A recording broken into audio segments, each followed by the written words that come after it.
जहां एक तरफ सरकार रेलवे ऑपरेशंस को दोबारा शुरू करने की कोशिश कर रही है, वहीं दूसरी ओर मैं आपको बता दूं कि जितने भी लोगों ने अपनी रेल बुकिंग्स जो है वो लॉकडाउन से पहले या फिर लॉकडाउन के पीरियड के दौरान की थी, वो सभी बुकिंग्स जून 30 तक जितनी भी बुकिंग्स हुई थी वो सभी की सभी कैंसिल कर दी गई है। तो जितनी भी जून 30 से पहले बुकिंग्स की गई थी रेगुलर ट्रेन्स के लिए, मैं आपको बता दूं कि इसमें वो श्रमिक ट्रेन्स नहीं आती और वो स्पेशल ट्रेन्स नहीं आती जो दिल्ली से 15 और सिटीज के बीच में चल रही हैं। उनकी जो बुकिंग्स की गई है वो सभी मई 12 के बाद से कंटिन्यू की गई हैं, उन्हें कैंसिल नहीं किया गया है। लेकिन जो बाकी बुकिंग्स थी, यानी कि लॉकडाउन के पीरियड में भी एक दिन आपको याद होगा कि सरकार ने कहा था कि हम रेलवे ऑपरेशंस दोबारा से शुरू करने की कोशिश कर रहे हैं।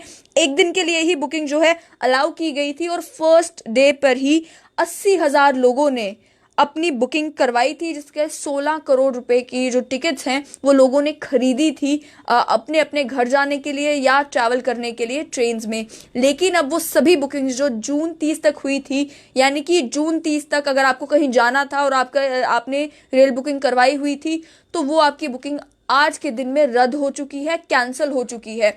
उस सभी बुकिंग्स की जो है रिफंड दे दिया जाएगा, ऐसा सरकार ने कहा है। तो रिफंड के लिए मैं आपको बता दूं कि अगर आपने ऑनलाइन टिकट बुक करवाई थी, आईआरसीटीसी की वेबसाइट पर या ऐप पर बुक करवाई थी, ई बुकिंग करवाई थी, तो आपको उसके नेट बैंकिंग के थ्रू ही उसका रिफंड दे दिया जाएगा। ऑनलाइन ही आपका जो रिफंड है आपके अकाउंट में वापस ट्रांसफर कर दिया जाएगा। लेकिन उन लोगों के लिए जिन लोगों ने काउंटर पर जाकर टिकट खरीदी थी, उन लोगों के लिए भी डायरेक्शंस आ चुकी हैं कि जिन्होंने काउंटर पर जाकर टिकट खरीदी थी उन लोगों को टिकट डिपॉजिट रिसिप्ट जो है वो वापस काउंटर पर जमा करानी है, अपनी बुकिंग कैंसिल करवानी है और वेरिफिकेशन होने के बाद उन्हें भी उनका जो रिफंड है वो मिल जाएगा। हालांकि जनरली कैंसिलेशन में होता है कि अगर आप टिकट बुक करवाई है आपने और आप कैंसिल करते हैं तो आपको कैंसिलेशन फीस चार्ज होती है। लेकिन ये बुकिंग क्योंकि सरकार ने कैंसिल की है, जून 30 तक सभी बुकिंग्स कैंसिल कर दी है, तो आपको कैंसिलेशन चार्ज नहीं पड़ेगा। साथ ही मैं आपको ये भी बता दूं कि जनरली अगर आपने काउंटर से टिकट खरीदी है और आप वहां पे कैंसिल करवाने के लिए जाते हैं तो आपके पास 3 दिन का समय होता है, 3 दिन के अंदर अंदर आपको वो टिकट कैंसिल करवानी होती है। लेकिन अब ये कह दिया गया है कि आपके पास 6 महीने के विंडो जो है वो होगी, 6 महीने के अंदर अंदर आप अपनी टिकट जो है वो कैंसिल करवा सकते हैं। आपको अपनी टिकट डिपॉजिट रिसिप्ट जो है वो देनी है, आपकी वेरिफिकेशन होगी, उसके बाद आपका जो अमाउंट है टिकट का फुल अमाउंट आपको रिफंड कर दिया जाएगा। लेकिन मैं दोबारा आपको बता दूं कि जो श्रमिक स्पेशल ट्रेन चल रही हैं उन लोगों के लिए, माइग्रेंट लेबरर्स के लिए, वर्कर्स के लिए जिन्हें उनके घर पहुंचाया जा रहा है, या फिर उन पैसेंजर्स के लिए चाहे वो स्टूडेंट्स हो, बिजनेसमैन हो, जो भी लोग अलग अलग स्टेट्स यूनियन टेरिटरीज में फंसे हुए थे, अगर उन्हें उनके घर वापस लाने के लिए जो ट्रेन ऑपरेशन चल रहे हैं ये उन टिकट्स को कैंसिल नहीं किया गया है, वो ट्रेन्स अभी भी चल रही हैं। मई 12 के बाद से जो है स्पेशल श्रमिक ट्रेन्स भी चलना शुरू हो गई थी। उसके अलावा दिल्ली से 15 और सिटीज तक जो है स्पेशल एसी ट्रेन्स जो हैं वो चल रही थी, उनकी भी डिटेल मैं आपको दे दूं, उन्हें कैंसिल नहीं किया गया है, वो बुकिंग जो है वो चल रही है। साथ ही में उनके लिए कहा जा रहा है कि वेट लिस्टेड टिकट्स जो हैं वो मई 22 से इशू हो जाएंगी और साथ ही में जो बुकिंग है वो मई 15 से शुरू हो चुकी हैं। तो मई 15 से आप उन स्पेशल ट्रेन्स के लिए जो दिल्ली, मई 15 यानी कि आज से जो दिल्ली से 15 और सिटीज तक ट्रेन चल रही हैं उनके लिए आप अपनी ऑनलाइन बुकिंग करवा सकते हैं। स्पेशल एसी ट्रेन है, यहाँ पे स्लीपर कोच कोई भी नहीं है। साथ ही मैं आपको ये भी बता दूं कि उसकी वेट लिस्टेड टिकट्स जो हैं वो मई 22 से इशू होंगी। लेकिन ये भी क्लियर कर दिया है यूनियन रेलवे मिनिस्ट्री ने कि वेट लिस्टेड टिकट्स के बलबूते पर आप उन ट्रेन में ट्रैवल नहीं कर पाएंगे। जब तक आपकी ट्रेन टिकट कंफर्म्ड नहीं होती आपको ट्रैवल नहीं करने दिया जाएगा। साथ ही में आईआरसीटीसी की वेबसाइट से या फिर ऐप से ही आप इसकी बुकिंग करवा पाएंगे। और जब आप अपनी बुकिंग करवाते हैं तो उसमें एक स्पेशल जो एडिशनल इन्फॉर्मेशन आपको देनी है वो ये है कि आप किस डेस्टिनेशन पर जा रहे हैं। यानी कि जनरली जब आप रेलवे बुकिंग करवाते हैं आपसे आपके डेस्टिनेशन के एड्रेस नहीं पूछा जाता, लेकिन क्योंकि स्पेशल सर्कमस्टांसेस है, कोरोना वायरस है, इसके चलते अगर आप इन स्पेशल ट्रेन में बुकिंग करवाते हैं तो आपको अपना डेस्टिनेशन एड्रेस बताना पड़ेगा। आप दिल्ली से किसी भी एक सिटी की ओर जा रहे हैं, स्पेशल ट्रेन में जा रहे हैं, तो आपको बताना होगा कि उस जगह पर पहुंचकर आप कहाँ पर रुकने वाले हैं। ये इसलिए किया है एडमिनिस्ट्रेशन ने, ताकि जब आपकी सैम्पलिंग होती है, स्क्रीनिंग होती है, अगर आप कोरोना वायरस पॉजिटिव निकल आते हैं तो आपको ट्रेस करने में एडमिनिस्ट्रेशन को आसानी होगी, आपको ढूंढ निकालने में एडमिनिस्ट्रेशन को आसानी होगी। वहीं दूसरी ओर मैं आपको ये भी बता दूं कि लगातार जो श्रमिक ट्रेन है वो जम्मू कश्मीर भी आ रही हैं, कई पैसेंजर्स को जम्मू कश्मीर लाया गया है। उनके लिए स्टैंडर्ड ऑपरेटिंग प्रोसीजर आखिर क्या है।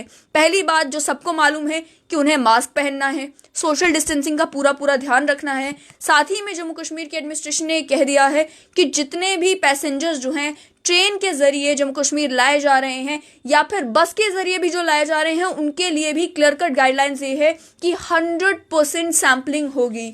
आपको मैं बता दूं कि RT-PCR टेस्टिंग जो कि कोरोना वायरस का टेस्ट होता है, 100% सैम्पलिंग होगी उन सभी लोगों की जिन्हें जम्मू कश्मीर लाया जा रहा है। लेकिन मैं आपको ये भी बता दूं कि जब वो रेलवे स्टेशन पर आते हैं, सैम्पलिंग हो जाने के बाद उनका डेटा कलेक्ट किया जाता है, यानी कि वो किस डिस्ट्रिक्ट के रहने वाले हैं, कहाँ के रहने वाले हैं, उनकी वो कहाँ से आ रहे हैं, ये सारी डिटेल जो है वो इकट्ठा की जाती है। और उसके बाद वो डिटेल जो है वो जो लोकल एडमिनिस्ट्रेशन है, यानी कि डिस्ट्रिक्ट एडमिनिस्ट्रेशन, जिस डिस्ट्रिक्ट से वो पैसेंजर बिलोंग करता है, उस डिस्ट्रिक्ट एडमिनिस्ट्रेशन को वो सारी इंफॉर्मेशन दे दी जाती है। और उसके बाद उन लोगों को जो है उनकी डिस्ट्रिक्ट भेज दिया जाता है। यानी कि समझे कि कोई किश्तवाड़ का रहने वाला है, कोई डोडा का रहने वाला है, वो कोई कहीं उत्तर प्रदेश में था, कहीं दिल्ली में था, वहां से जब उन्हें जम्मू कश्मीर ट्रेन के जरिए वापस लाया जाता है तो उसके बाद उनकी इंफॉर्मेशन जो है वो डोडा और किश्तवाड़ की DC को दे दी जाती है और उन्हें उनके जो डिस्ट्रिक्ट है वहां पर भेज दिया जाता है। एक बार उन्हें वहां पर भेज दिया जाए तो उन्हें उनके घर नहीं भेजा जाता, उन्हें एडमिनिस्ट्रेटिव क्वारंटीन में रखा जाता है। लेकिन ये भी मैं आपको क्लैरिफाई कर दूं कि क्योंकि 100% टेस्टिंग हो रही है, इसका ये मतलब कि उनको एडमिनिस्ट्रेटिव क्वारंटीन में 14 दिनों के लिए नहीं रहना है। उन्हें एडमिनिस्ट्रेटिव क्वारंटीन में तब तक रहना है जब तक उनका टेस्ट नेगेटिव नहीं आ जाता। एक बार ही जब उनका टेस्ट नेगेटिव आ जाए उसके बाद उन्हें घर भेज दिया जाता है। लेकिन घर भेजने के बाद भी उनसे कहा जाता है कि वो 14 दिनों तक अपने घर में ही सेल्फ आइसोलेट करें, ताकि अगर उन्हें एक बार नेगेटिव टेस्ट होने के बाद भी अगर उन्हें बीच में कभी सिम्टम्स आते हैं तो वो हॉस्पिटल जाकर अपना चेकअप करवा सकें। वहीं दूसरी ओर मैं आपको ये भी बता दूं कि एडमिनिस्ट्रेटिव क्वारंटीन में जिन माइग्रेंट्स को रखा जाता है, जिन पैसेंजर्स को रखा जाता है, अगर उनमें से किसी का टेस्ट पॉजिटिव आ जाए तो उन्हें इमीडिएटली जो है हॉस्पिटल भेज दिया जाता है। आपने देखा कि कठुआ में भी जो पॉजिटिव केसेस आए थे वो भी सभी वो लोग थे जो एडमिनिस्ट्रेटिव क्वारंटीन में थे। उसके अलावा रामबन में भी जो केसेस आए वहां पर भी यही देखने को मिला कि जो लोग ऑलरेडी क्वारंटीन में थे वो लोग पॉजिटिव आए।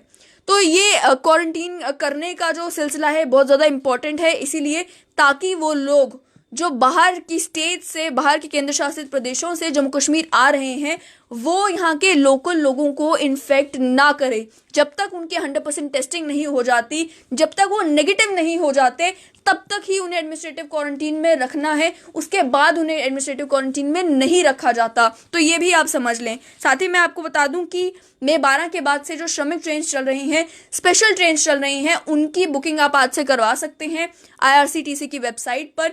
IRCTC की ऐप के जरिए आप उनकी बुकिंग करवा सकते हैं।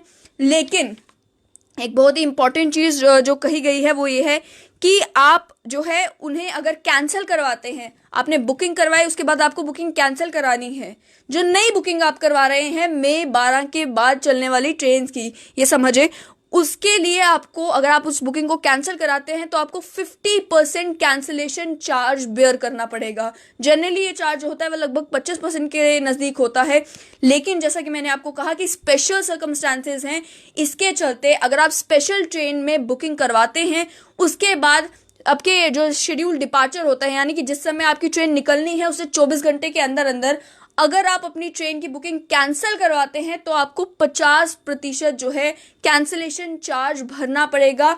आपको 50% आपके जो टिकट के पैसे हैं वो रिफंड होंगे, बाकी 50% जो है वो कैंसिलेशन फीस चार्ज होगी। ये इसीलिए किया जा रहा है ताकि वही लोग बुकिंग कराएं जिन्हें इमीडिएट नीड है, जिन्हें ज़रूरत है, और जो बाद में अपनी बुकिंग कैंसिल नहीं करवाएंगे।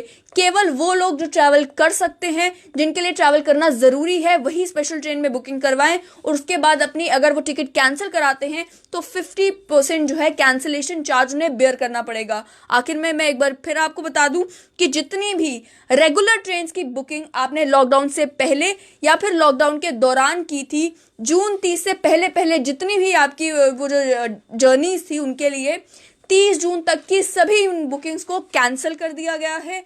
लेकिन कैंसिलेशन स्पेशल ट्रेन या श्रमिक ट्रेन के लिए नहीं की गई है, केवल रेगुलर ट्रेन के लिए की गई है। उसका जो पैसा है वो उन लोगों को रिफंड कर दिया जाएगा। ऑनलाइन जिन्होंने बुकिंग कराई है उन्हें ऑनलाइन रिफंड किया जाएगा, और जिन लोगों ने टिकट काउंटर पर जाकर बुकिंग करवाई है वो वापस से उन्हें टिकट काउंटर पर जाना होगा, जो टिकट डिपॉजिट रिसिप्ट है वो दिखानी होगी, वेरिफिकेशन होगी, उसके बाद वो रिफंड भी उन्हें हो जाएगा। और 6 महीने का समय दिया है फिजिकल, अगर काउंटर पे आपने टिकट जमा कराई है तो 6 महीने का समय दिया है, जिसके अंदर अंदर आप वो टिकट कैंसिल करवा के फुल रिफंड जो है वो ले सकते हैं। साथ ही मैं आपको बता दूं कि वेडनेसडे तक, यानी कि अभी वो पहले तक वेडनेसडे तक अभी तक रेलवे ने ये कहा है कि 2,34,411 पैसेंजर बुकिंग्स जो हैं वो हुई हैं, और साथ ही में कहा है कि 45.30 करोड़ की टिकट बुकिंग्स जो है अभी तक प्रीमियम ट्रेन के लिए वेडनेसडे तक हो चुकी हैं। तो ये थी अभी तक की अपडेट। कोशिश करेंगे और भी कोई खबर होगी तो आपके साथ ज़रूर जुड़ेंगे। आप देखते रहें स्ट्रेट लाइन न्यूज़।